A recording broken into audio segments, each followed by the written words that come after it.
My fanzine is about film and TV, specifically about why good and realistic characters are important. I don't really go over this point, but I give examples of my favorite realistic characters, with the examples being very varied. So I covered a range of different films and TV shows because I felt that it would be better to focus on a range rather than focus on just films.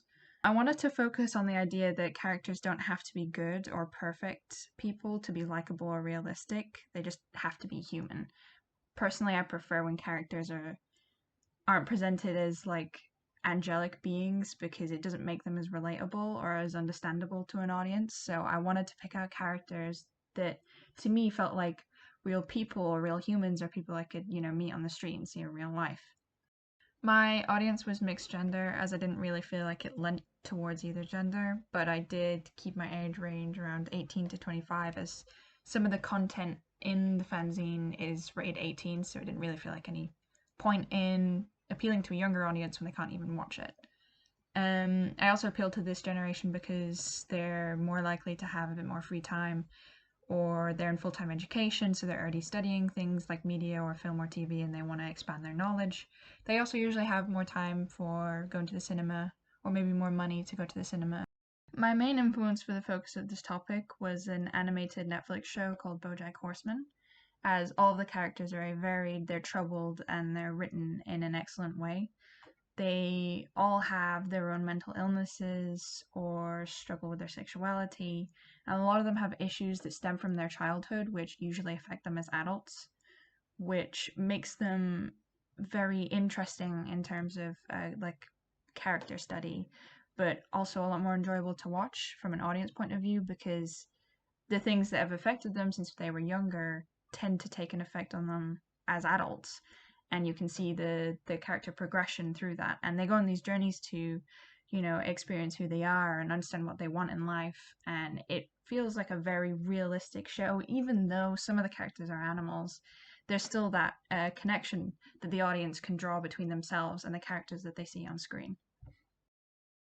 The most technical part of the project for me was the front cover. Due to the photo editing, I had to edit the pants a different color, and I had to draw clouds and organize that over the page. I wanted to make it look professional but interesting at the same time, because the front cover is usually the main draw for someone buying or reading your product. It had to be something that would draw attention, essentially. So I wanted to relate, my products to what I was studying in terms of research. I was looking at a lot of indie magazines, so I went for a more indie vibe, but I wanted to make it push it out there a little bit in terms of its appearance and make it look quirky and interesting, so that it would, entice people into buying it or reading it, which was the main focus of the front cover. I balanced my research between physical magazines that I liked the look of and YouTube videos that captured more of what I wanted to write about. It meant I got an accurate idea about what to take from both, as neither had both the elements that I was looking for. The magazines that I looked at had very unique aesthetics and appearances. They had labels and something that was recognizable as their brand. And that was something that I wanted to replicate in my fanzine, to give it its own brand and to be out there in terms of creativity and entice audiences into reading them.